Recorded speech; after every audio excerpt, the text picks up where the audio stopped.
Welcome back, folks. I'm thrilled to have you join us on this Sunday.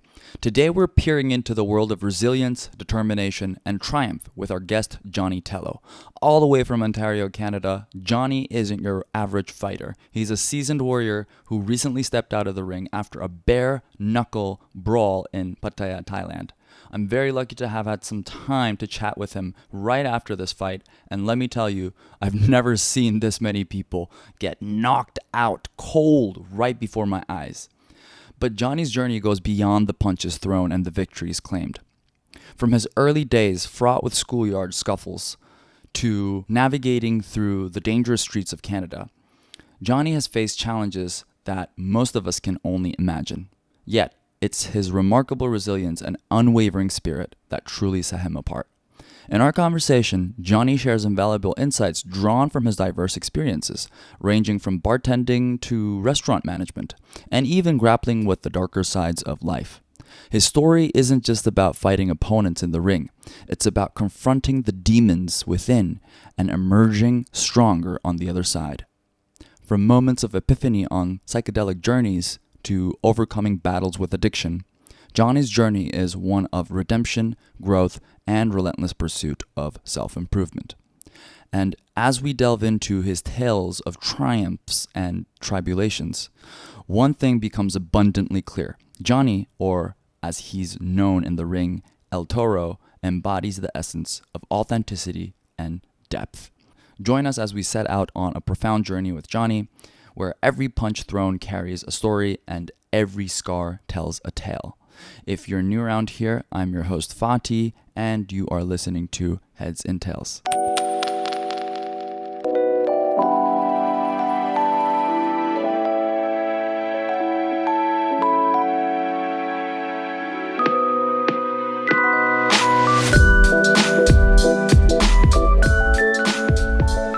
Yeah, one for the books, huh? Yeah. So I remember you going into it, we were super relaxed though. Like, are you generally just relaxed before any fight? Yeah. You have to be. Yeah. It's part of the. It's like, it's like going to bed. If you like go trying to have sex with a girl and you're like super nervous, you're not gonna get it up. Yeah. The same thing in fighting. You need if you walk into a fight and you're like nervous like that, you'll feel it for the first round because you're gonna get punched around for a bit. Yeah. Before you start attacking, the more relaxed you are, the better you can start. And like let the sort of motion take its course so that you can position yourself, respond, like flow with it better, I suppose. Yeah. You just gotta make sure you're really relaxed and warmed up before the fight. Like I said, it's the beginning of the fight starts out better. If you're going in and you're like not warmed up and nervous, you get a beating first round, which has happened to me many times. Get beat up first round and come back after. And then why do that? Just and plus when you fight for a long time, you just take it as in like a job to do, Sure. Yeah. Charlton told me, like, I asked him what's the minimum requirements for anyone that you train to, like, for them to get into a ring beforehand. Do you have some sort of like conditional requirement, like they have to jump rope for 15 minutes, like I don't know, like they should last this long? And he was like, his answer surprised me because he said they need to know how they get I need to see them respond to something when they get hit. Like, I want to see how they react to getting hit. And that kind of what you said kind of parallels that. It's like, okay, what kind of a person are you after you get hit? Yeah. That's well, generally it kind of that's when you know whether you're a fighter or not. There's two ways to find that out. One is through sparring, and the second is through an actual fight. Because there are many people that like do very well in sparring and in training, and they look amazing. But when like the lights are on and the crowd's out and they're chanting, it becomes a different story. People can't. Some people can't perform. Yeah.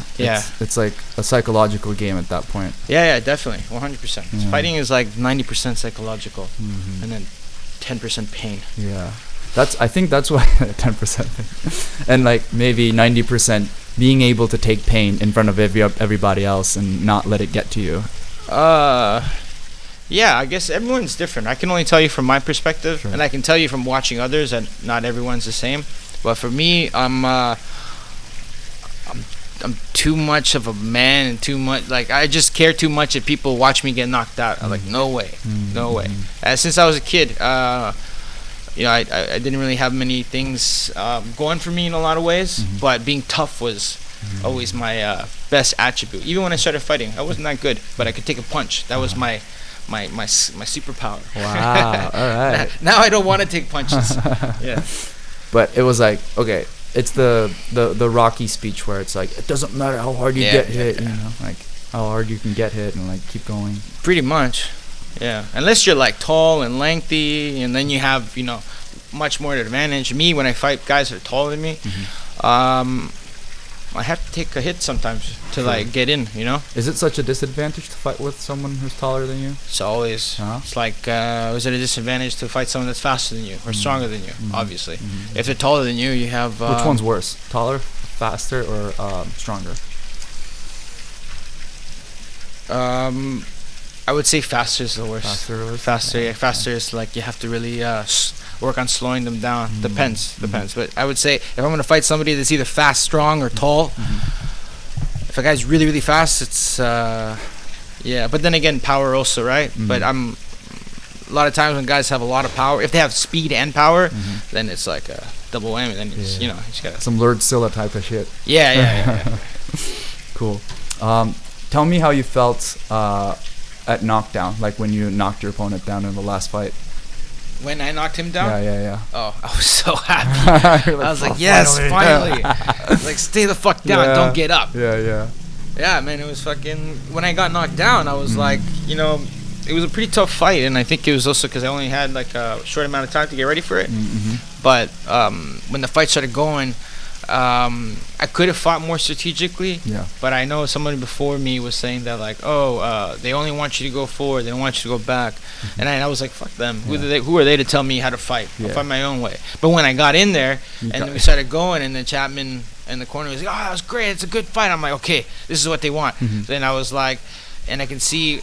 And as we were exchanging punches, I was like, he's not going to keep up with his cardio if he keeps up with this. So I just stayed in the pocket and just went back and forth. I could have done a lot of things differently not to get hit as much, but I was... That's super strategic, though. It's like, I mean, not technical in that sense, but like very technical in the strategy sense. You're like, okay, like assessing the situation moment by moment. Yeah, I saw him breathe after he threw punches and stuff. I was like, all right, I just got to keep him throwing. But normally I'd let him throw in like... just be agile and not get hit, but this one I was just like, fuck it, I'm just, because I really wanted like I really wanted to make a point, and I wanted to make a good fight out of the fight, because it was a big opportunity on such a big show. So I was gonna let it slip, Exactly. So tell me more about, because I know you're planning some another show down in Phuket, was it? No. You're doing another boxing, like you're preparing some. Oh, right now? Yeah. Oh no, that's a show in Koh Samui. Right. Yeah. We're just we're being represented there. They're using our fight gear. Nice. So Rage fight gear, and it's the gym. It used to be my old gym. Okay. And I thought you were producing it. Like I thought you were sort of like. No, that's weed boxing. Oh shit! Okay, you're doing that. Yeah, weed boxing. Nice. Yeah, tell me more about it. That's my show and Tom's show, and okay, where to start? Tom Muay Thai showed me a poster that he made about weed boxing, that they were going to smoke weed and fight, and I was like, well, they have high rollers. Hey. I'm sure it'll work. So then I called John Nutt, and I was like, yo, I have a crazy thing. Maybe you weren't interested. And he's like, yeah, I'm down. So let's go over there and let's see how it's going to happen. So we had an event planned to happen at the International Stadium. And then on my way there, Tom called me saying, hey, I don't think we can do it at the show anymore. I'm like, why? He's like, police come and they want to shut it down. God. And I said, I thought you had, police protection. He's like, I thought I did too, or the stadium did too. But apparently, well, they came in here asking for Mike Tyson. And I was like, what do you mean? And they sent me an article saying that someone wrote that Mike Tyson was going to be there. He was going to fight. And then I found out there was like another 5 or 6 articles all about Mike Tyson. And it stemmed off of one sport mag just talking about the weed boxing and implying that Mike Tyson likes weed, and then everyone took their own little turns. Oh god. And so it got like big attention over the media, and then Conor McGregor posted about it. A little mix-up like went into something else. Yeah, and then it just got like viral online, like and then Fire festival type they of estimated, I don't know, the company Vinzan, the one that's being involved with me, that is gonna help me do the show and produce it. They had their research team look into it, and it reached like something. I forget how much, but it was in the millions of people that like were like actively interacting with this, with the ads and stuff. So, yeah, but we had to shut it down. We tried opening somewhere else, but then they said, the people in Bangkok said no, can't happen. But they're like, it could happen tomorrow, just not today. And I was like, what? Thailand. So I was like, well, we couldn't do it the next day, so we just scrapped it up, and now we're actually doing a licensing thing for it. Smart. So Vinzan is pulling their plugs and doing what they can to get it fully licensed. It's not going to be Muay Thai, it's just Western boxing. You know, like, it's a very sensitive topic, Muay Thai in Thailand.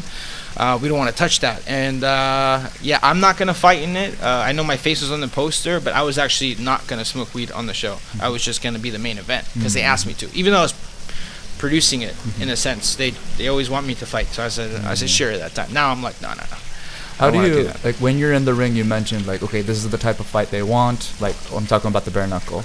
How much of it at this point of your career, you're sort of like, you got your fingers in a couple different pies now, you're kind of like promoting, producing, you know, like fighting actively. When you get in the ring, you're like, like, how much of it, like, how much of a promoter head do you get when you're like fighting? Like, Zero. I'm just there to fight. Yeah. Kill or be killed in a sense. Yeah, I know. Yeah. I don't think about it. I think about my brain does go into a place where a promoter goes, only in the way of what can I add as an asset to this company? How do I get attention from the public? How do I increase my market value? Understand? Because fighting is also a business. It's not just it's not an Olympic sport, you know. Absolutely. Where you just, the best wins. And fighting, it doesn't even matter if you're the best. If you're boring and it's not good. If you never get a knockout, it's not good. If you're ugly, it's not good. It's like, it's really, well, maybe not that for men, but it's still a shallow thing, because it's all entertainment in a sense, you know, for the promoter's perspective. Exactly. And for this fight, like, I was just, I just wanted to go toe to toe and see how it went. And I wasn't minding getting hit, to be honest. He wasn't hitting me that hard. He was just hitting me, you know. No, the entertainment part gets me a lot because I've never saw a fight ever in my life, and BKFC, like the one you won. You were there, yeah? Yeah, it was the first time ever. So I couldn't stop but feel like I was in this Hunger Games / like, what's this new Netflix show they had? The Korean one. Squid Games. Yeah, Squid Games. Like, I kind of felt that a little bit. I couldn't help, but maybe that's because of the nature of the organization. It's like Lamborghinis outside. I did feel the business vibe of it. But when I'm watching you fight, it's very like non-related. That's why I asked, like, how much of it are you thinking? No. When you're in there and you're staring at the guy and the lights are on, you just are like, okay, don't get your ass kicked. Yeah. You know, that's all you're worried about is not to get beat. And to like, and plus, like, in a way, fighting is very dangerous, especially bare knuckle, you know. Like, people have died doing it many times. So I'm very conscious of it. So when I'm there, I'm in a sense there to kill the other person, you know. I don't really feel a lot of remorse in the fighting. Obviously, I'm not a dick. I'm not gonna punch him on the ground and stuff like that. I'm very, very controlled in that sense. But no, it's very, very serious. It's real. Yeah, it's real. It's real. Well, Fight Circus is a little different. When I do Fight Circus stuff, you can relax a little bit. You know, there's no pressure. You know, you're not gonna try to kill the other person. The person's not gonna kill you. But in bare knuckle, a lot of the fun of the fighting is out the window. It's more of combat than anything. Absolutely. Yeah. Sori said that she fought a lot different organizations, and she said bare knuckle was her least favorite. What do you say? You know what? It's not as fun as like glove boxing because it hurts more. Yeah. I think it's pretty primal. I kind of like that aspect of it, and I like that. You know, when you tell people I'm a Muay Thai fighter, they're like, oh, that's cool. Oh, I'm an MMA fighter. Oh, that's cool. when you say something like I'm a bare knuckle boxer, they're like, whoa, you're fucked, dude. Yeah. You know, That's like gangster, bro. Yeah. And I kind of like that in a sense where, you know, it makes me more badass. Even though, in my opinion, MMA is the most badass thing you can do, because if you're the world champion, UFC world champion, you're the most badass man on the planet because you can beat everybody up. Yeah. Understand? Because you have jiu-jitsu, you have wrestling. And me, I'm actively, you know, doing jiu-jitsu, wrestling, and I am an MMA fighter. And I do that in the sense, even if I don't compete, because I know it's a little childish, but let's just say I go outside and I get fight in the street. I want to know that I can win 99% of the time, every single time. Exactly. Or 100% of the time, every single time. Whether it goes to the ground or standing up.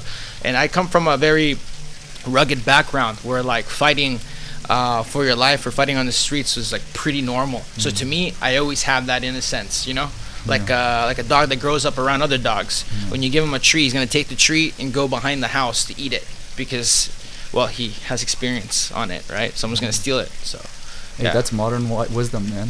Yeah. Well, I mean, I think from my perspective, that's exactly what got me into combat sports in the first place. I was like, okay, it's not like that I want to, if I get myself into a fight, I definitely want to win, but I was at the opposite end of yours where I was super sheltered growing up, and I never really got into any sort of, I mean, I hit and got hit, and I did get into fights eventually in high school and stuff, but it was more like, I want to have a say if something happens rather than just submit to someone's will. Like, I want to fight back. Like, that's how I got into jiu-jitsu in the first place. It's like, okay, like I want to avoid, I want to run away as much as possible, but if I can't, then all right, I got to face the music, so I want to know close combat. And then that kind of led me to Muay Thai. I was like, okay, I want to know how to throw punches, and I want to know how to throw some kicks. But yeah, do you think every fighter who like takes this on as a profession has a story? Like, do you have a story per se? Yeah, everyone has a story.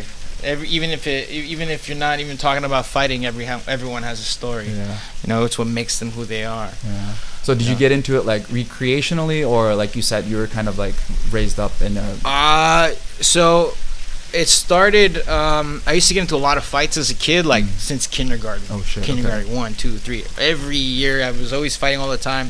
I think it stemmed a lot my fights from like Pokemon cards, Digimon cards, Beyblades, and marbles.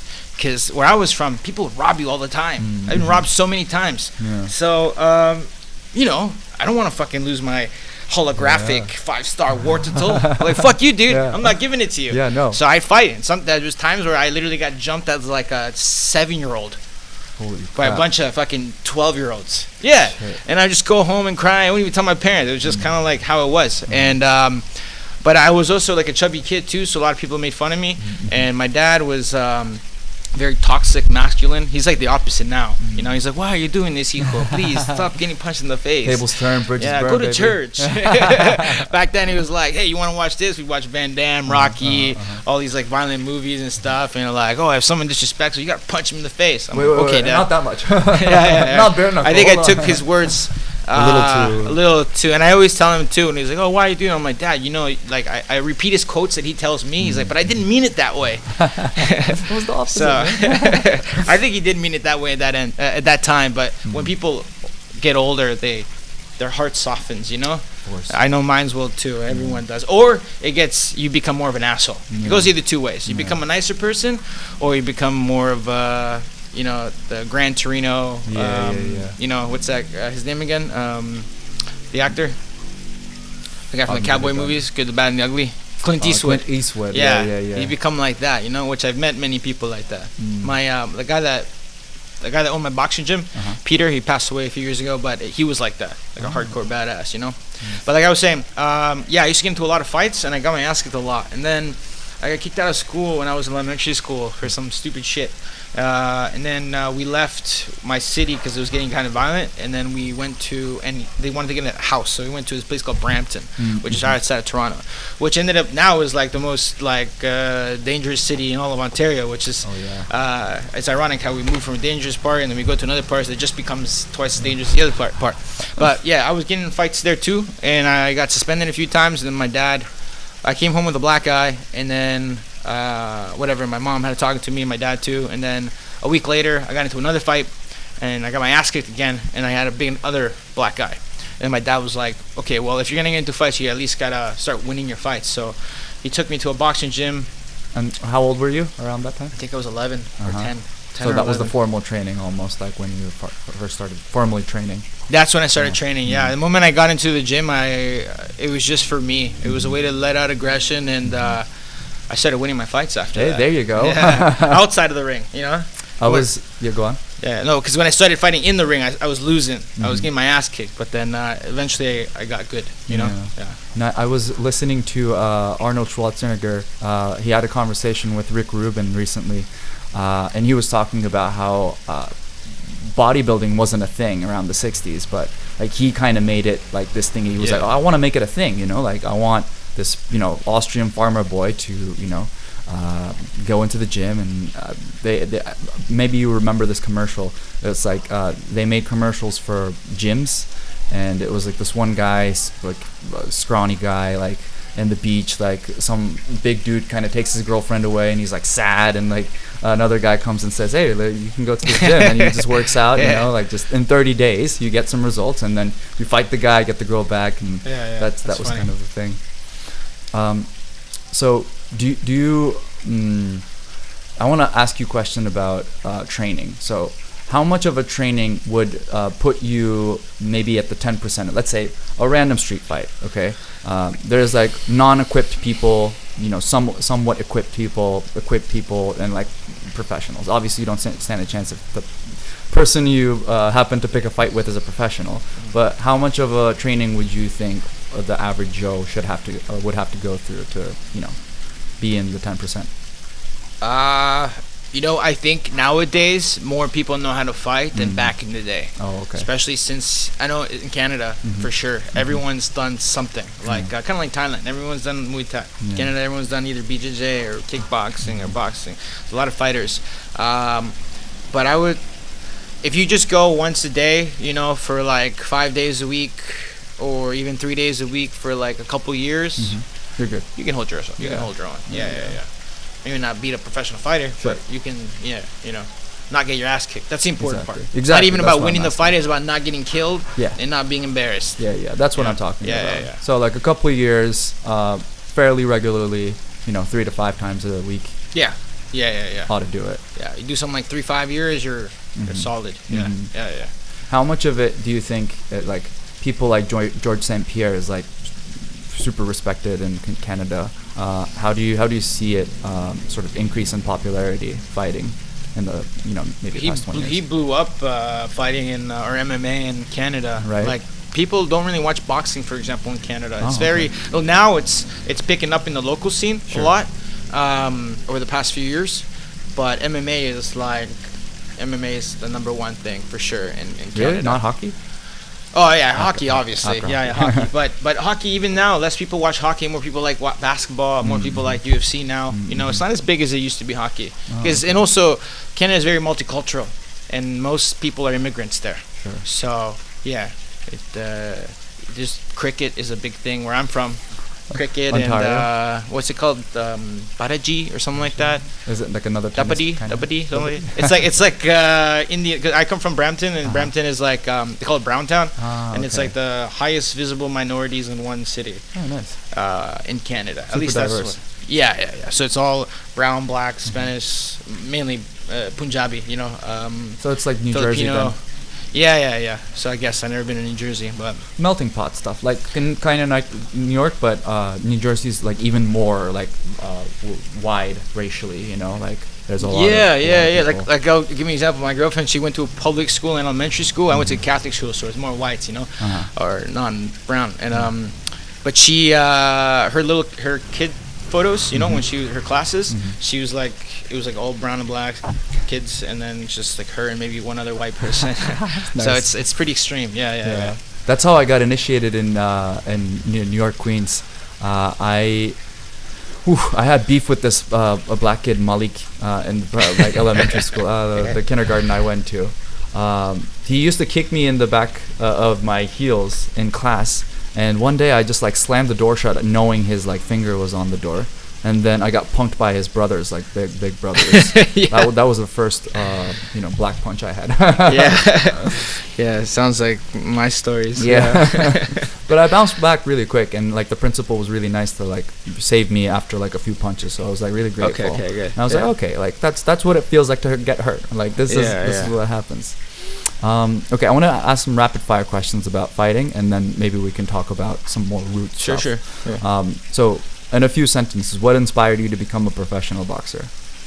Desperation. Oh God, we gotta elaborate on that.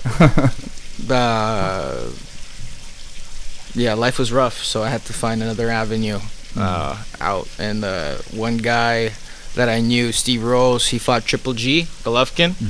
He had one fight with him. Obviously, he had a big career, but he did 5 rounds, got knocked down 5 rounds, made $1 million. So I was like, well, I guess you can make a lot of money. And then I have another friend, or acquaintance of mine that I fought in the amateurs. He fought like a lot of big boxers, like Errol Spence Jr., Danny Garcia. He got beat up by everybody, Amir Khan, but he made like a lot of money. So, there's a couple stories, but the last time when I decided to be like, okay, I gotta go full on be a fighter was because like I was broken. I lost pretty much everything here, and I was like, okay, well, remember Steve Rose made that money. Fuck it, I'll do it. Because how the fuck am I out? How else am I gonna make back all that money that I lost? That is kind of like a once in a lifetime kind of like savings. You know, when you use life savings, I'm still young, so I'll do it. That's why I'm fighting now. I see. When I was watching the game, the show, BKFC, I just had this thought. No context. I want you to take a riff on it. Life is less merciful, or the toughest boxer is more merciful than life. For sure. Yeah. For sure. Yeah. Okay. How do you deal with the pressure and nerves before a fight?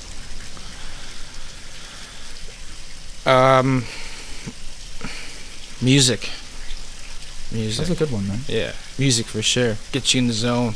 Every time. Yeah, every time. I'm always like the week of the fight, 2 weeks of the fight, I'm just listening to music all day, every day. Yeah. And what type of music do you? Motivational shit, like some sad stuff for me to remember all the bad things to motivate me, some good things to make me feel like I'm gonna kill them. Some other just get my mind out of my head and into the music, into what I'm doing. Right. Yeah. So flow triggering music for you, whatever that is Sometimes I listen to the whole Rocky soundtrack. Yeah. You know. Yeah, things like that too. Yeah. Yeah. Awesome. How do you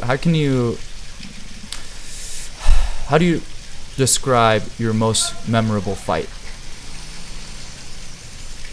I don't know. Most memorable one is now my last one. Yeah, actually, though, it like I said before, it's like the stuff that you can tell your grandparents, because I was like, oh shit, Johnny's down. Like, is he gonna?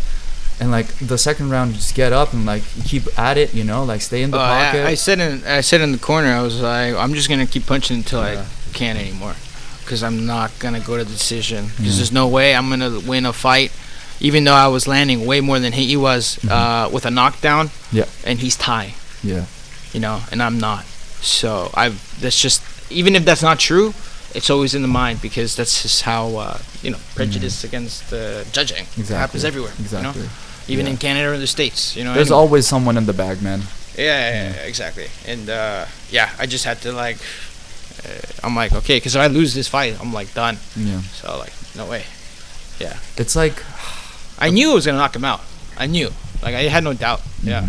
I was like, okay, now it's time to turn it up. Let's go. Even though he's like super well decorated guy, he's not like, it's not his first rodeo. He's been in a lot of fights. Guy looks tough as fuck. Just to like give the audience a little, context. Without gloves, like I got hit a few times in life, but with a glove, like with someone heavy just punching you in the liver, it's like you're out of breath, man. Like you can't, like you just want to stop doing whatever you want to do. To get that punch in your face with no glove is just, the magnitude is just way. I'm used to it though. Yeah. I've been like hit in the face a lot as a kid, as an adult. I've been jumped by like more than 5 guys, maybe like 4 times in my life. So Luckily, almost all those times I was kind of drunk, so it was a little bit better because you don't really feel it. You know, it's just the adrenaline. Till the next day, the morning of, you're like, oh my god, I can't breathe, I can't walk. My dad's like, oh Johnny, can you help me lift this thing up? And I have to hide the fact that I got my ass whooped last night and my back's all bruised up. So I'm used to that. Like I have like a rough upbringing in that sense. So to me, like my first bare knuckle fight here in Thailand, I needed it because I needed the money. When I got tagged a little bit, boom, at once, and I was like, oh, I felt this before. Like, it's like I'm used to it, you know? So it's less scary when you're used to it, you know? Was that the one with Barry Jones? No. That was the one I knocked him out in, like, the second round. This really tall guy, Jean Carlos. He's a really nice guy. He's about, like, 6'4", you know? Whoa, and, okay. yeah, he was huge. I'd, like, jumped it, but I ended up knocking him out. But yeah, like I'm used to it. Kind of like if you're, you know, if you're in right now in Ukraine or in or you know Israel, and the bombs are going off all the time. Yeah, it's scary at first, but eventually it just becomes the way it is, you know. Yeah, I had a Syrian friend told me, it's like alarm clocks. Like after a while, it's like okay, 6 o'clock in the morning. That's my alarm. Yeah, sometimes getting punched in the face bare knuckle becomes like boo. Yeah. Nice one. I'm gonna try to hit you back. You know, Exactly. It's not like it's when you focus on like, oh my god, I got hit. You know, or like when you're cut. Like when I bleed, I don't even notice it. You never see me touch and look at my hand. I'm always just like, fuck it. Who cares if I'm bleeding? The guy's trying to kill me. You know, but some guys, you know, like you can tell, like the guys that are mentally weak a little bit, you get blood and they're just like patting their hand and looking at their, you know, I'm like, I don't have time for that. Extrapolate that, please, to you know, how do you handle losses? Okay, that's a micro and that's a macro. Like, how do you bounce back from defeats? Losses are always hard, especially my last loss, which is the first loss I had in a long time, which was with Barry Jones. Yeah, that was a really tough fight. He fractured my neck in the fight. I got knocked down also again, but it was I'm the only guy to last 7 rounds with him, which is an achievement. But I did so many things wrong, and then in the last round, there was a situation where they told me that I had 2 more rounds left going into the last round, so I held off the last round. And then when I got back in the corner, I was like, all right, I got him now. And then they're like, oh, it's over. I was like, what? Yeah, it was a mix-up with a whole bunch of things. I don't want to say anything about it, but yeah, that aspect of it broke my heart because, like, as you saw, I had 1 more round left, and what did I do? And that was my plan. And I've always done that since I was a kid. The last round, I go full on, you know? So I never had a chance to go out like a man, which is kind of shitty. And it never worked out with BKB because, well, yeah, things don't work out sometimes. So, but and also because I lost the fight and my face was way worse in this fight because it was a 7-round war against the pound-for-pound best in the world. I was like questioning, like, man, is this even worth it? You know, it's because I didn't get paid that much. You know, if I got paid like $40,000, $100,000, $1 million, I would like, fuck it, yeah, I'll do it. I'll do it again. But when you get paid like peanuts. 100,000, 150,000 baht, it's like, yeah, it's good money for Thailand, but it's not life-changing. Exactly. You know? Maybe not enough to, put your neck on the line. No, like my last fight, I did that so that the next time I can get a bigger paycheck. I'm hoping it goes up and up and up. You know, that's the goal. Because if I didn't have a light at the end of the tunnel, then why the fuck am I doing this for? Right. So that's kind of like future motivation is kind of helps how it helps you to bounce back. But it's good that my losses are hard on me because that's how I get better, right?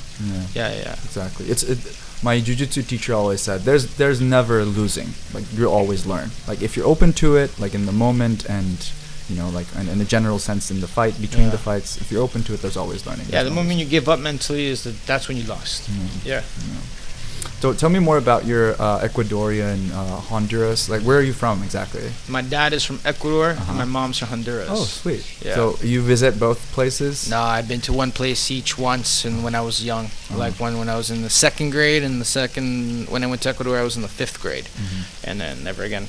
I do want to go. Yeah. I actually have Ecuadorian citizenship, not Honduran. I haven't taken advantage of that, and I hear that Ecuador is super cheap, so. Why not, man? Why not? Yeah.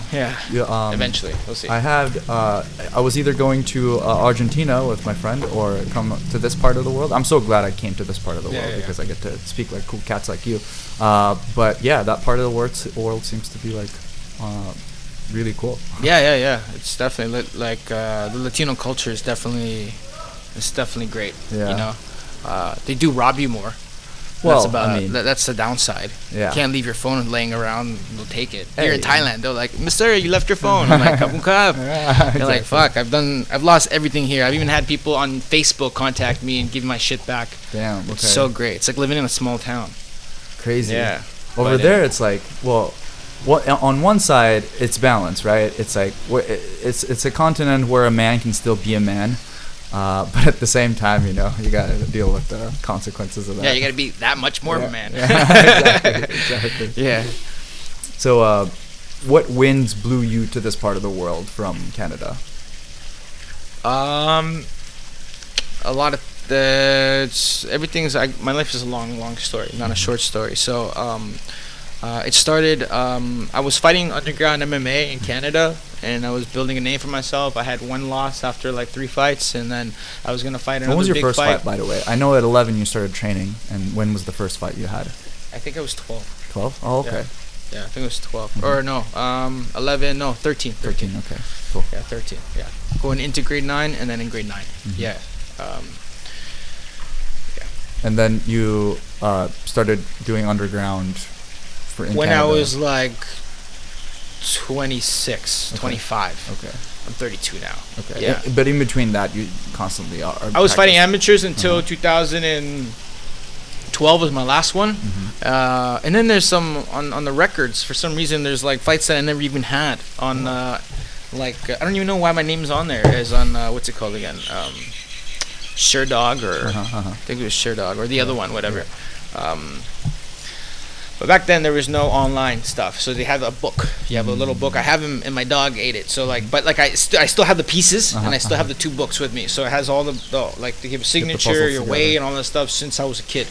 Yeah. You got your stats and everything. Well, Yeah, the games that you yeah, had. yeah. Okay. It's hard to keep track. Like Ties. When people like, I have 300 fights. Okay, can I see your record? Like, there's no record. You know? Yeah. It's Canada, It's up but here. like, yeah, it's up here. Yeah. And then you made it to Thailand after all those. Oh undercover. yeah. So what happened was, I had a loss. I was gonna train for like a bigger fight, and I was getting another title shot. And I was like, cool. And then one day I go out to some promotion in a nightclub that the fight was gonna be at, and they asked me to go there. I had some problems with some people at the time, so I asked for like private security. Oh, okay. So they said, yeah, sure. And then throughout the night, it was all good. And then a group of people or someone tried to kill me, apparently. And then it started off with them whipping a bottle in my face and then cutting half my nose off. That's where that scar's from. Yeah, that's where that scar's from, not from fighting. Yeah. Okay. And then after that, my career was done. I had half my nose off. I had to get reattached. About a year recovery or more than that. And then I didn't fight for 4 years after that. Yeah. Even after. It's so weird. Why do you think that happened in the first place? It was a girl too that threw the bottle too. Oh God! Really? Yeah. It was a girl. I was just, you know what? When you're meddling in things you're not supposed to, there's consequences. Hey, you know. That's just how it is. But I learned my lesson. It definitely woke me up, and it made me realize what's important and what's not. I stopped my fashion got worse so after that. I didn't care about my hair so much after that, you know. So there's some good things out of it. But yeah, long story short, I got my nose cut off, and then that was the end of it. The underground stuff. Yeah, I fucked off, and I went out to Lake Louise in the mountains, and I started living there. And I was out there in band for a year, not training, not doing anything, just living. It was nice. And then they called me for the surgery for my nose because my septum was all fucked. I had still glass in my septum. Oh, so they had to do reconstructive surgery. They took my septum out, put something else in there. I don't even know what the hell's in there. But actually, it doesn't hurt when I get punched, though. That's cool.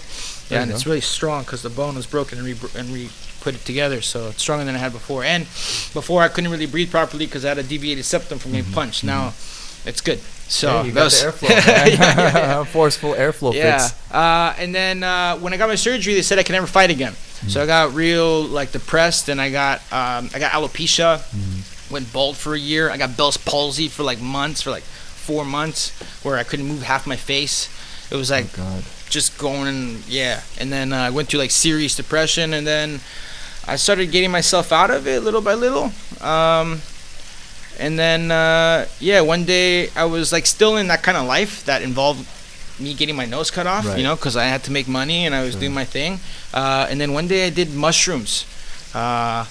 And was this it your guy first came. time? No, I'd done many times, but I did it because I was kind of lost. I was like, I'm gonna do mushrooms, so to get out of it. And then someone came to my house to get something, some sketch bag, and I was like, nah, bro, you can't come in here. Like, I'm on. I just ate mushrooms, gonna kick in. And he was a friend of mine, but he was a bit of a druggie, so I was like, all right, I'll let you in for a little bit, but you gotta go. And then during that conversation, it kicked in, and I was like, oh fuck. And then eventually.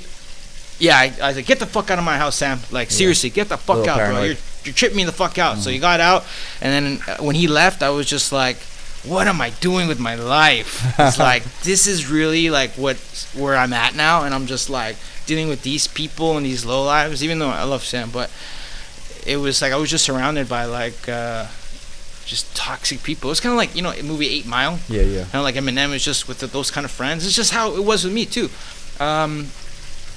Yeah, and then I was like, fuck it, I'm getting the fuck out of here. And I was planning to maybe go to Tofino at that time. I was in BC, you know, with my girlfriend at the time, and with my girlfriend, yes. And she actually helped me a lot to get out of this whole like depression issue thing. And then I was like, hey, babe, you want to go to Thailand? You know, because I want to be a fighter still. So after my surgery on my nose, I couldn't get punched in the face. It was like getting sacked. It was really bad. So I started training with like.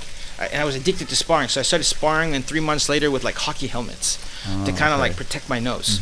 And that's what kind of made me much better at slipping, because it still hurt to get punched. So I started like trying to slip punches with big ass helmets. I would use Kempo helmets, hockey helmets, fucking everything. Even these expensive actual boxing helmets. And then after I did those mushrooms, I was just like, yo, I want to fight again. That's what I want to do. So let's go to Thailand. So we planned to go to Thailand. I went for 3 months, and I came back. And then when I came back, I was in shape again. I was fighting again. I came back. I fought there. Came to Canada. I fought again.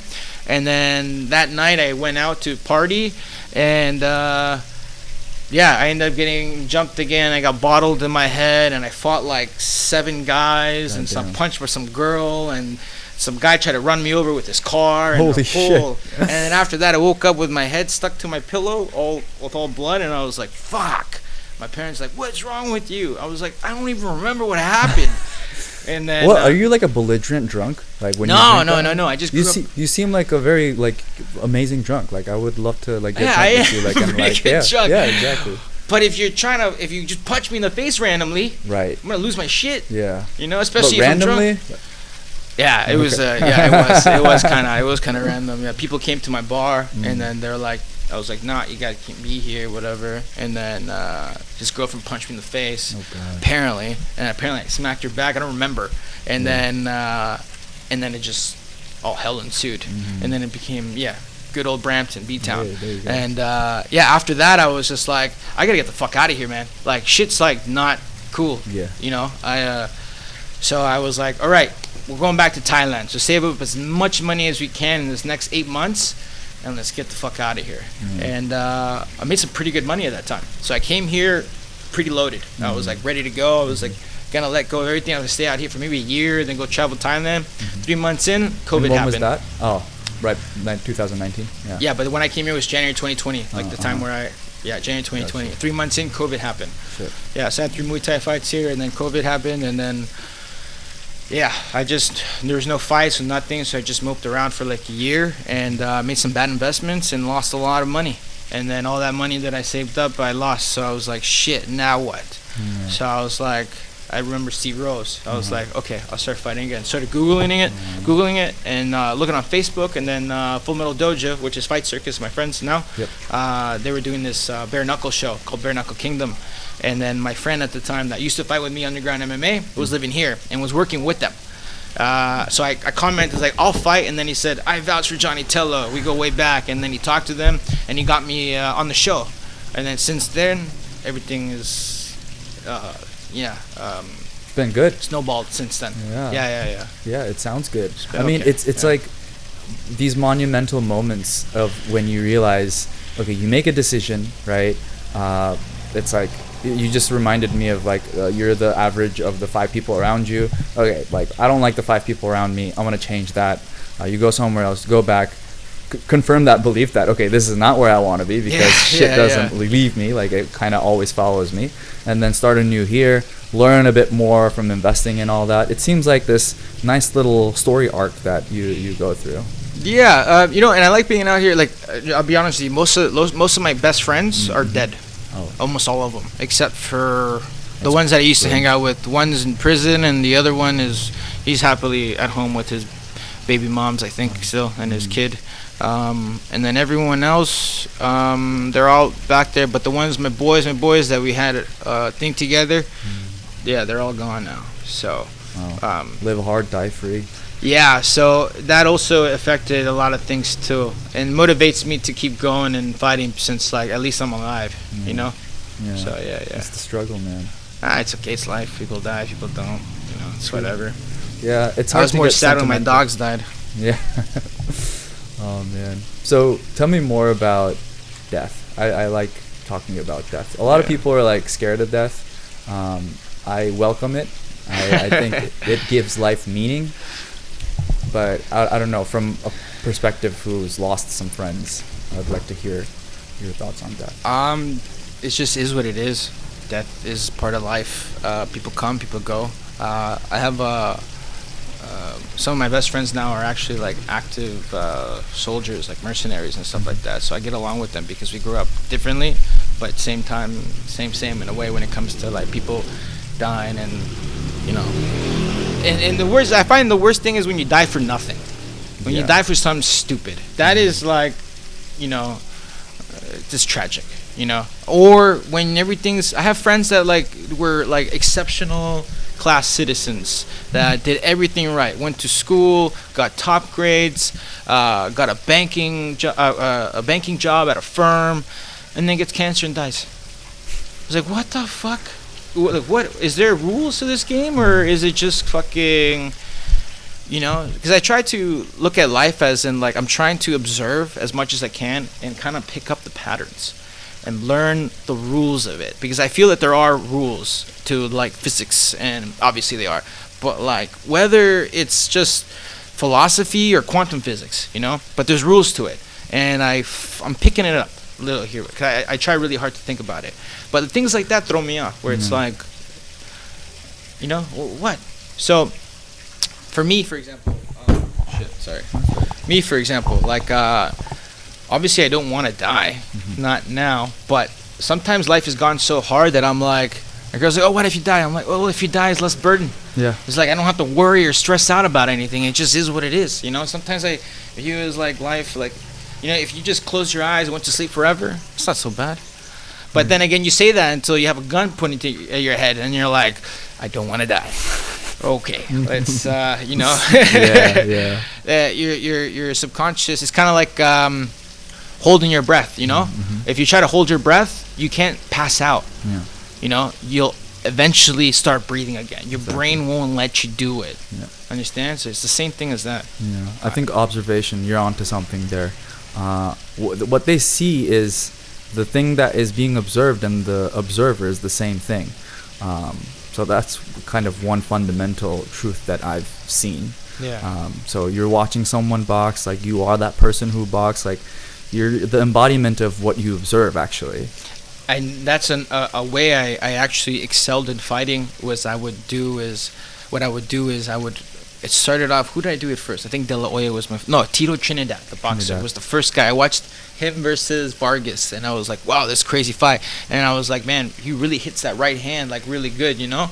And then I watched like 10 of his fights and studied him immensely. And then I'd go to the bag and I envisioned myself as him.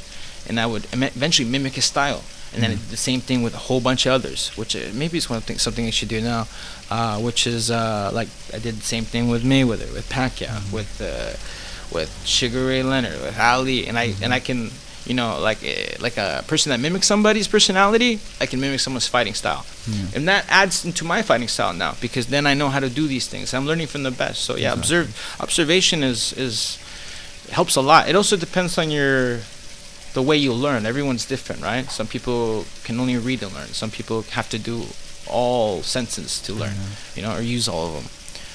Yeah. Totally. No, I think you're definitely right with, watching something and trying to... I've read something cool earlier today about how people aren't the main character. They're just the spotlight. And what life is that you shine the light on things that are noteworthy for you. And you're not the main character. You're just the spotlight, like emphasizing things. And in that moment, to Sugar Ray Leonard, you're doing that. It's your girlfriend, whatever's in front of you, whatever. You're doing some business. That's what's important. So that's what you're shining at, and you're pronouncing it and sort of like outlining it. Yeah, I think observation, man. So yeah. The same thing goes with life outside of fighting. You look at someone that's successful. What are they doing? That you're not doing? And like back home, like I said, I would come out these, since I was a kid, so strategic ways. I know how we can make money. Let's do this. We're gonna buy this. We're gonna sell this, and then halfway in between, I'm like, "Where's the money?" "Oh, I fucking gambled it. I lost it." Scheming. Or I'm like, "What the fuck?" They're not even scheming me. They're just being stupid and not caring. And then it would just be like, man, like, how am I gonna succeed when everyone else just like is so happy with status quo? I'm the opposite. I hate status quo. Even now, I'm never comfortable where I am. I'm always like, fuck, I need more. And I know that's a very toxic way of thinking, but I don't mean it all as in materialistic shit. Sure. A lot of it, yeah, for sure. But I mean, just I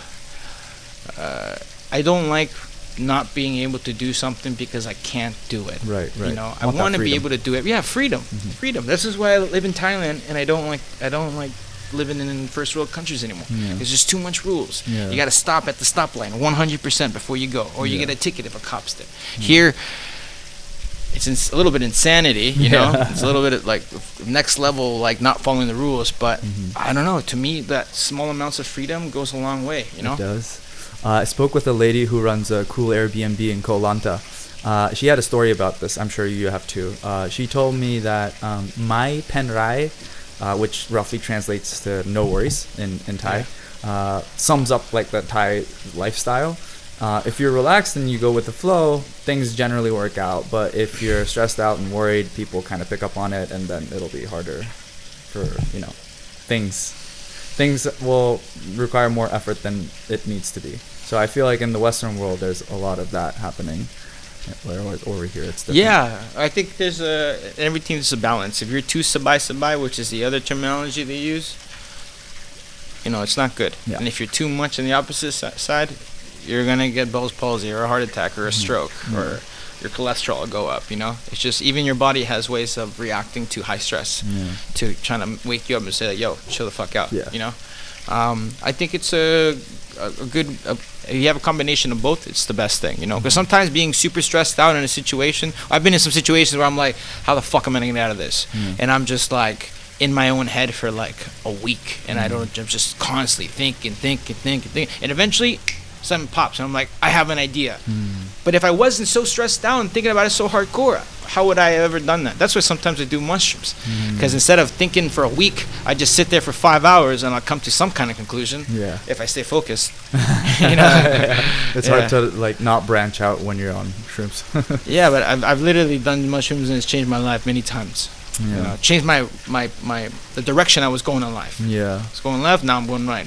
I heard a good analogy about how, like, when you live, basically, you have a sequence of decisions based on your culture, your raising, like how you've been raised and all that.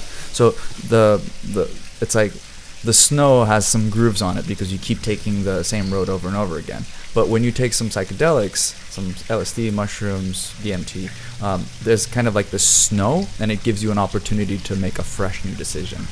Yeah, it makes you realize things. It makes you realize. That's why sometimes people have bad trips. I find that most of the time when you have a bad trip, whether it's weed or whether it's mushrooms or anything else, it's because you come to a realization of something you don't like about yourself, and you start harnessing on it, and you're like, what the fuck, I'm so messed up.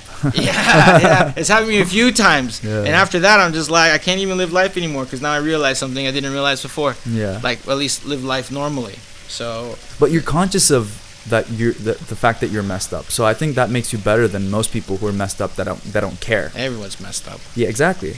Yeah. some people just don't care about it and like are evil. Yeah, or some people just don't care about it and like sabay. Yeah. Might be nice. It is what it is, you know. Yeah, like which is like, in my opinion, people that just do the same job every single day, expecting to get just waiting for my raise eventually in a few years and working towards a pension. I actually might be wrong about that, because a lot of people are very, you know, it's like my dad says, a job in a 9 to 5 is the best thing you can ever have in your life. And I say, that sounds like you believe something someone told you to keep you working. Well, you know? It does sound a little gaslighty. Yeah. But but my dad's a sweet man. He's a very hardworking individual, and yeah, he's an inspiration. I don't think I could ever be as good as a person than he is. I'm too rugged to be like him. You never know, man. Maybe when you get to your dad's age, you'll be like your own I'll man. probably be more like the guy from Gran Torino and get the fuck off my lawn. Clint Eastwood style. I think that'll be me eventually. So business. Let's talk a little bit about different things that you do like outside of boxing. There's like some nutritional line, some supplements that you. Is it a business that you have, or you no? Actually, I'm sponsored from Elite Nutrition. Also, they own Elite Gyms. They have one in Samoa, one in Pattaya, and Swedish Supplements. That is one of the brands that they do. So I just promote them. I do some cross business where like I sell stuff here, for example, but it's not my money. It's the gym's money. You know, like I do run the gym in a sense, but yeah, it just recycles part of the business. So that's your sponsorships. Yeah. Same as like the fighting gear and the cannabis stuff, right? The fighting gear, yeah. Well, the fighting gear was with me. So Brian Fowlers is the owner of this place, and so he's given me, he's taken a chance on me and helped me out, and I'm helping with all the business. So I work on promoting the gear. We're hoping to have a whole new set of line soon. Nice. But there was some things that happened internally that cost a lot of money and time to take care of. Now that that's kind of out of the way, we have to kind of like rekindle all the old stuff eventually when we have money, right? So, but yeah, this event that I'm doing in Samoa, that we're doing, is going to be also promoting the brand. Oh, nice. Right? So that's kind of the goal. We've promoted a lot. It's on Fight Circus. If you watch the Fight Circus, they wear rage gloves. Yeah. So that's cool. I love Fight Circus. I'm proud of that too. Yeah. It looks super festive, and you know, like a lot of people having a good old time. I mean, obviously more like skill exchange, like rather than like I'm gonna knock you down. Well, but what makes Fight Circus so awesome is not so much it is the content they put out, you know, which I am a big fan of, and I'm always pushing for Fight Circus. But working with them, like John Nutt's one of my really good, he's one of my really good friends here in Thailand. Same with like Luke Welling and Wombat. All the guys involved with Fumetto Dojo were all like best friends. Yes. So when I go there, you know, including all the guys and the fighters, that even Mr. Fight, you know, the famous guy, even him, he's cool as fuck. So we hang out all the time, and it's a good time. You know, it's like having a barbecue at your friend's house, and you're fighting, and it's on TV. So it makes it less stressful than any other kind of fighting thing I've ever done. You know, and it seems like community is super important in everything that you do in life. Like, it doesn't really matter which business. Like, if you have people who are supporting you and sort of like giving trust in you, sort of like for sure. Well, there's a couple things about that. One, it's like, you know, if you like, there's that saying, if you're happy what you're doing always, then it's not really work, right?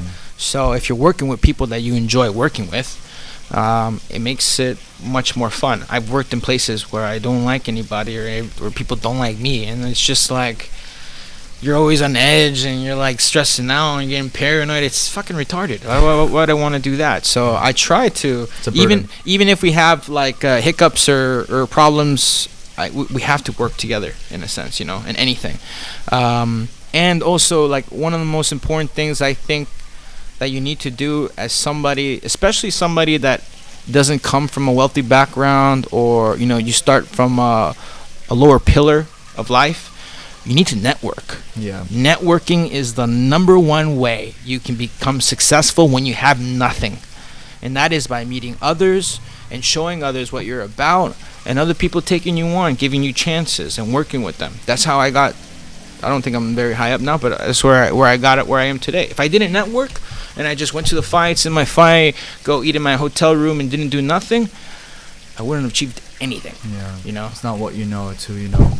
It's like that about in every industry there is. You know, look at people that go to universities, people that go to Princeton. Most people that go to Princeton, their fathers or family have gone to Princeton before. Exactly. It's just a hierarchy, you know. It's just how life is, you know. That's how I graduated. I mean, I'm sort of like this.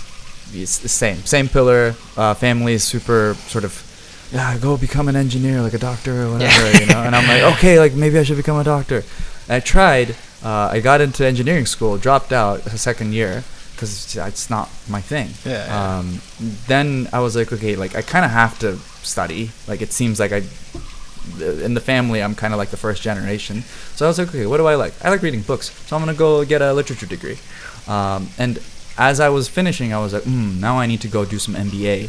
And a good friend of mine, Sid, he was telling me about, like, when you pay to go to school, you're not paying for the knowledge, you're paying for the circles. Yeah. Like, they introduce you to people that otherwise you wouldn't meet. So, like, that's the whole idea. It's like how 100%. Yeah. I went to college or like college/university for fitness and health, physiology and promotions. Yeah.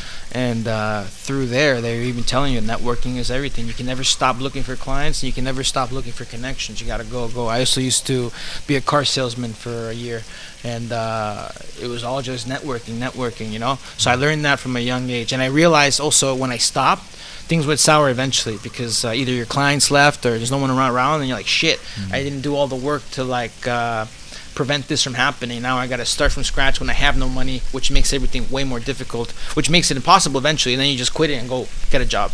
Yeah. You know? Yeah. So it's important. Like now I have the gym, right, that I'm working with. I have my fighting, and I'm opening my weed shop, and I'm getting involved in a whole bunch of other things, you know? Tell me more about the restaurant stuff, the fine dining. Oh, like the stuff that I put? That's Harlan. He owns a gym. Gym. He owns a restaurant. It's a fine dining restaurant, but he likes to call it casual fine dining, but it's a bit fine dining. I've actually worked in fine dining myself. My background is bartending. Oh, okay, That's cool. the thing I've done more for the longest and the most time in my life. Consistency. Consistently. Yeah, sorry. Brain damage. But he's a great man, Harley, man. So he sponsored me, and then I go over there. He gave me a bunch of food, and didn't make me pay for anything, just left a good tip, and it was great. But I love that environment, like restaurant, and I hope to have a restaurant myself. Like now I'm opening a weed dispensary, right? But I'm also gonna make it into a burger shop. Oh, yeah. Dude, on Soy 6, so perfect. It's gonna be so that I'm more excited now for the burger stuff than I am for the weed stuff. My friend set up a pizza shop, this Jersey guy in Istanbul before I left. I call it Everyday Pizza, and I just remember how excited he got about providing some food to people, like feeding people is something really different. You know? I would like to open a pizza shop too. I love food. It's like the care that you have that you can get across to people. It's like sharing love, you know. No, definitely. So he took me out for a good night, whatever, me and my girl, and then it was a good time. I think he's a 3-star Michelin chef. Whoa, so it's very high level, you know. And now he's on vacation. He's doing a tour all around South America. I know he'll be back eventually. But like I said, I have a background in fine dining. I used to manage a fine dining restaurant. Before I came here, I was managing one of the biggest pool hall bars in Toronto, near the airport. So I honestly, that's the one thing I miss. I actually miss working in restaurants. You know, whether it's bartending or managing, I don't know. It's just a good time, but. It does take a lot out of you. It's hard work. It's not easy. It's hard. backbreaking work, man. Yeah, it is. Like day in, day out. If that's what you're doing, it's pretty rough. Yeah, definitely. But you get used to it, you know. And if you're working with good people and you have good people coming in, it's great, man. It's way better than working in a factory for 100%, you know. Exactly. And my dad used to say, "Oh, you need a real skill." I'm like, Mixology is a fucking skill. Managing a restaurant is hard, man. If you know how to manage a restaurant, you can manage anything. Exactly. You know, a restaurant is like, because you're not, when you're managing a restaurant, it's not like managing a normal business, because you're not just managing the economics and the sales, you know, and the organization. You also got to deal with the people, you know. For example, I was at Arizona's, right? And it was like a pool hall, and it was very famous. People used to go from the airport and go there and drink and eat. And I would work with, like, I don't know, I think at one time it'd be like anywhere between 10 and like 16 girls, you know. And then I got the whole back kitchen and all these girls getting drunk all the time. And, you know, they're not supposed to, but it's been in their culture for like years, so you can't really stop them. What one does. So I'm dealing with like, where's the POS system? I'm quitting. I'm like, please, Maya, don't quit. I need you. Ah, fuck that bitch. She's whatever else. And you know, and then like one girl comes to me. She's crying because the kitchen guy yelled at her. And then I'm like, bro, you can't fucking yell at the chicks, man. You gotta chill the fuck out. And he's like, oh, fuck this. Fuck Frank. Fuck the owner. God. I'm like, okay, well, why are you working here then? I need the money. Fuck everyone. And it's just like, and then the guy out in the front, he's like, I'm not paying for this tip, blah, blah, blah, bad service. And then there's a brawl in the front. I got to punch some guy out and throw him out. And then come back. Man, it's fucking rough, man. It's a kerfuffle. Yeah, yeah. When I work in just security, I had a little bit of security business too. It was much easier. Well, it depends. Depends on where. Because I worked in some pretty rough places that were like the Roadhouse movie. But besides that, it's usually pretty chill. Yeah. Whenever humans are involved in any business, it's like pretty difficult. Yeah, especially when it involves alcohol. Yeah. Oh man. Yeah. I think alcohol is one of those things where in the future, like, you know, in the past people were doing like cocaine and think it was medicine and stuff. I think alcohol is going to be the same. We're going to be like, why did we drink that much? Like, oh yeah, they still did. Yeah, I guess, yeah. Like in Canada, they always have the hot toddies. Hottie toddies, yeah. Hottie toddies. I guess it's everywhere. Yeah. That's medicine in a way. Yeah. It's a good way to excuse to drink alcohol while you're sick. Yeah. Exactly. Just makes you more numb. It doesn't really help. Yeah. No, it's pretty bad for you. It's like poison. Like you're regularly poisoning yourself. It's like the worst drug in the world because I think that's the real gateway drug. You start from alcohol and then you go to other things, you know. That's 100%. And alcohol has ruined my life. I had a DUI, I lost my license, I went to jail a whole bunch of times, woken up at the drunk tank. I don't know, like just get my ass kick people's ass. I don't even remember kicking ass. You know, it was like, alcohol's bad, man. Especially if you don't have control over it. If you can drink responsibly and learn, you know, I think it's more important to teach your kid how to drink responsibly than to try to prevent them to drink. Because trying to like say no drinking, your drinking's bad, don't drink in my house. It's the worst. It's the worst thing because that's what happened to me. And then I ended up just getting shit-faced, and without supervision, no one teaching me anything until I went to rehab. That was the first time I learned anything about drinking. After that, I stopped getting blacked out as much because I realized that if I just drink water when I drink, I don't black out. Newsflash. I try to tell that to my girl, and she still forgets sometimes. Drink water. Drinking water is important. For every drink you have, I think another one should be water. You know what? You should do something that I always tell people. One of the hardest things to ever make someone to do is trying to make a drunk person drink water. Try it. Please drink water. They will drink everything alcoholic, but they don't want the water. And I've worked with that from being security on the bar or just dealing with my own relationships for other people. But try to get somebody that's drunk next time and be like, you want to drink a water? They're going to tell you no. They turn into hydrophobes. Unless they're me. And I'm like, yeah, sure, man, I need water. You learn But I don't really drink much anymore. I grew up I really didn't see a drop of alcohol until I was 18. My parents were super religious. So drinking was never a thing for me.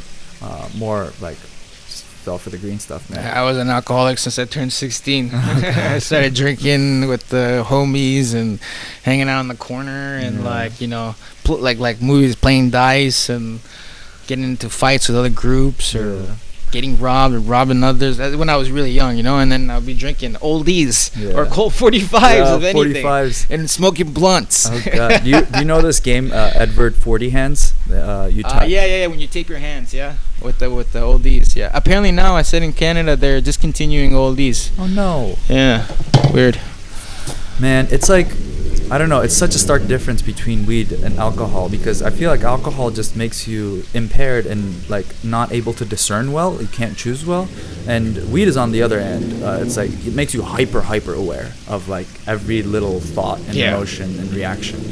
So yeah. If everyone smoked weed and didn't drink alcohol, the world would definitely be a better place. Much better But place. there are people with mental illnesses that smoke weed and find out they have mental illnesses because of the weed, or it, it adds as like an amplifier in a way. Like if you have schizophrenia or stuff like that, it'll fuck you up in a way.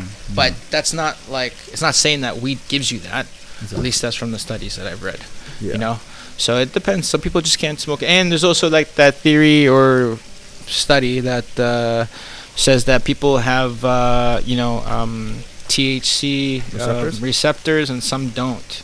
And the ones that don't can't really take it like that. Or they don't have a certain version of them. It's part of your genetics, Yeah. Exactly. I definitely have a lot of THC receptors. You got like receivers inside. Yeah, I'm good. Every time I quit smoking weed and I'm like, I'm done, or like, because in training I can't smoke. When I'm training, I haven't done really drug testing for like weed or like that, but like I just don't smoke weed, because I need to stay focused on my fight. It's only when I'm off and I'm not doing anything and I don't have a fight, I'll smoke once in a while, or I eat edibles because I try not to smoke too, to keep myself healthy in that sense. Cool. So I was gonna talk about like the differences between Canada and Thailand. That's easy. No, I just heard this American Canada lady. Cold, Thailand hot, Thailand cheap, Canada expensive. Expensive as hell, man. At what point did you decide that Thailand is for me? I don't think I'm going back. I think during the pandemic, when I had money invested in a whole bunch of things, and it was cheap. There's two things. One was when I had money and I realized and I saw how the government started to kind of like clamp down on people getting rich easy.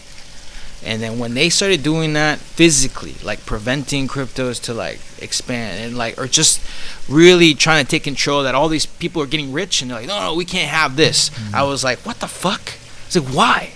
Isn't the point to get as much money as you can? But I realized, no, it's not. It's for some to have all the money and for you to really have nothing. To stay in your lane, And getting the backlash from that, I was like, whoa. It made me realize that I'm like, fuck, all this shit's a fucking lie. You know what I'm saying? Like, I don't want to live back in that society where I'm like paying taxes to what? Like I'll give you I'll give you an example, right? I got like some money from the government of Canada, right? And now they want it back, but because the year before I left, I wasn't really working because I was going through like a lot of mental stuff, so I couldn't really work too much, I have depression and all that stuff at the time, and I made less than $5,000. Because I made less than $5,000, I have to pay back all the money they gave me from CERB, which is like from the thing. But I'm like, what? Because I was too poor? Now I got to pay you back? But if I made just enough, but every year before that I made well above that, and I paid my taxes every single year. So now I'm in a battle where I'm like, I don't want to pay back because it's not right, in a sense. Because I didn't take much, but I took enough. It's just the principle of it, Yeah. So in Thailand, it could be worse in a lot of ways because it is super corrupt here, But I find in like first world countries, it's very corrupt at the top. Yeah. Not like in the mid sector, Here it's like corrupt from the bottom to the top all the way. Yeah. And I don't know. Super organized. I know that from Turkey and East Europe and Romania and Russia. Like these countries, all crime is organized. Yeah, very organized. To the point where you don't see it. Yeah. Yeah. The sex trade in where I'm from is massive, but you don't see it. You don't see it like it's concealed well. Yeah, it's concealed. There's like hotels, like the one we're looking at here, like this, a building like this, where like 70% of the rooms are escorts working in the hotels. Yep. So obviously it's just as prevalent as it is on Soy 6, except Soy 6 they're all out on the street groping you as you walk by. Yeah, exactly. So yeah. I think we're going through this time in life where the mask is just fallen off, especially in like Western democracy and foreign politics and stuff like this. So it's like I think the stage is kind of shifting towards a more balanced view of like the East and West.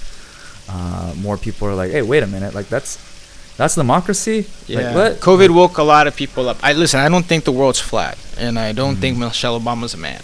You know, but I do think that, you know, the government doesn't have my best interest. Yeah. You know, that's not their goal. Their goal is to make money. Yes. Just like everyone else, you know.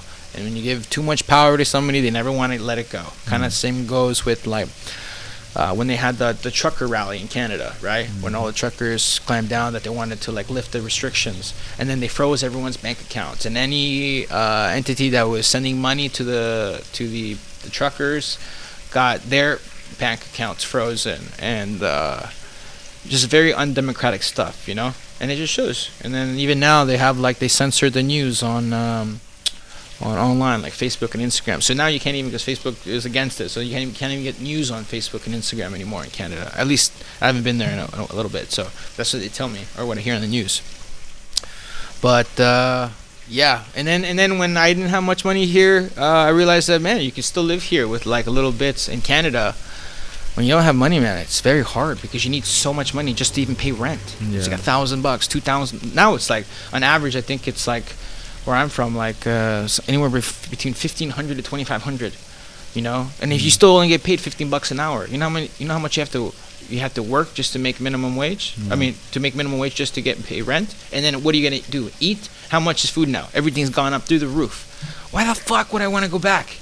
Yeah. It makes no sense. Exactly. I'm good here.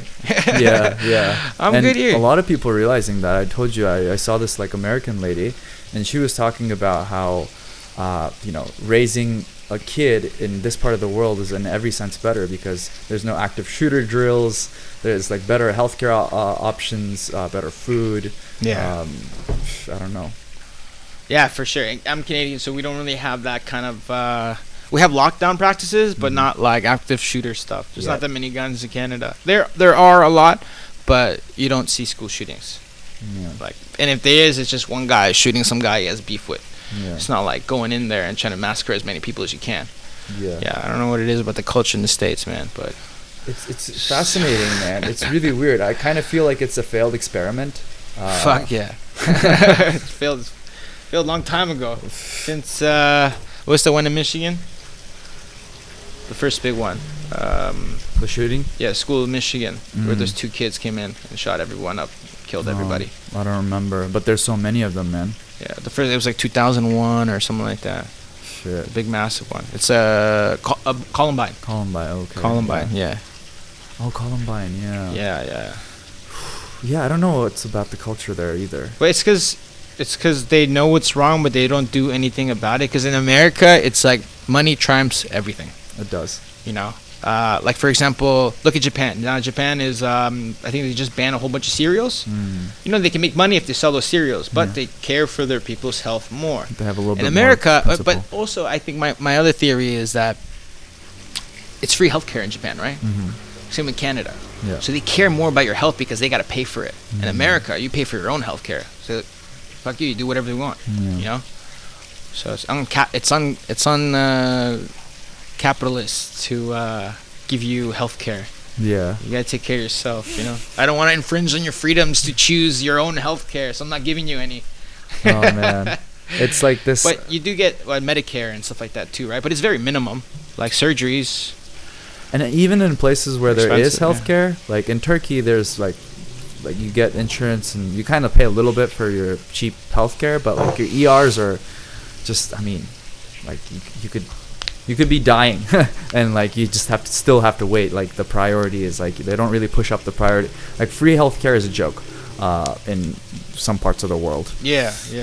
So it makes sense that you pay for it, but at the same time, I feel like it's such a meat grinder in these like so-called democracies that you kind of it's a stark contrast between what I see over here in Thailand and everything it boils down to the administration, like a business. If a business doesn't run, if the people doing the books or the people managing aren't doing a good job, it's gonna go under, right? So healthcare is the same way. You know, it's like you have to run it properly. If you don't, but it's also like a kind of an experiment too, because it's not that old. You know, so it's still pretty new, and you know, causes taxes to go up. But you should have some, like, you know, when I had my nose cut off, and I had surgeries and like spend nights in the hospital, weeks in the hospital, except for the mental therapy part, but everything. My check at the end was zero. I didn't pay for one cent. The only thing I spent was with a psychiatrist, psychotherapist, to like, because I was having like, losing my mind. And I was like, man, I am so lucky to be Canadian. Yeah. Because I'd probably look like shit right now if I was born in fucking Florida. And be in debt still. Huh? Be in debt. And be in debt. Yeah. Yeah. I mean, you break an arm, it's like, 10,000, 20,000. Fucked. Yeah. I'd live in a bubble. I'd be like Bubble Boy. Yeah. Bubble Boy. If I was poor, I'd be like Bubble Boy. Just invest my money in a solid bubble. It's crazy, man. But yeah, so going forward, it's you plan on staying in Thailand and just doing more fights. We'll see how it goes. Honestly, right now I'm focusing on trying to live the best life that I can, make as much money as I can, and be as free as I can. At the same time, also try to achieve my goals when it comes to both business and fighting. Right? It's very hard to manage all of that at the same time, but I'm trying. I do have to put a lot more effort in running businesses than I do in training. But when the training is when I have a fight booked, I go full on, and people understand that I have to. Even when I was younger and I used to work jobs, I used to be like, I do fight also, so sometimes when I have a fight, I will have to be here less. And normally they never really had a problem with it. Yeah. And do you have some lessons that kind of apply to both, your career in fighting and career in business? Yeah, that, like, listen, I the one thing that makes people succeed rather than those that don't succeed, in my opinion, and from when I talk to, like when I have conversations with people that have that are doing pretty well for themselves, it's all the same shit. Why they are at the place that they are, and even fighting is the same way, is that they never quit. Like, even when it makes no sense to keep going, you gotta keep going, because the moment you stop, it's the end. My dad always used to say something to me. He's like, one of the proudest moments of my life, he used to say, was when I realized I wasn't gonna be a doctor, because he wanted to be a doctor, because I had you and your mom, and I had to quit my dreams and understand reality and cope with it, and be like, I need to make money to feed my kids. And I think that was a very proud moment of my life, he said. I'm paraphrasing, but but when he told me that story, it wasn't like he motivated me to like get a job. He was like, wow, I always thought that was kind of like a shitty thing, like, I'm sorry I made you quit your dreams.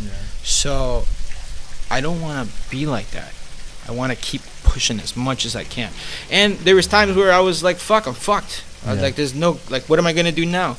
But I just kept going, like, stubbornly, and eventually everything works out. I swear. At least everything for what I've seen on my end, it's been working out. But then again, I could get cancer tomorrow and die. So, I don't know. But that's just my theory. It's time and attention. I think you're speaking the truth right there. Like, whatever you give your attention throughout time is, there's no other way. Yeah, exactly. Yeah. Like, just keep going. Just keep going, man. Keep on keeping on. Yeah. You want to wrap it up? Up to you. So just tell me one thing that you would tell your 18-year-old self as advice. Stop wasting time. Stop caring about shit that don't matter.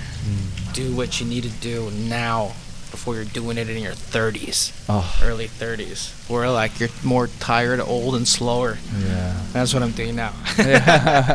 Nice, man. Should have done this at 23, not at fucking 32. Better late than never, though, huh?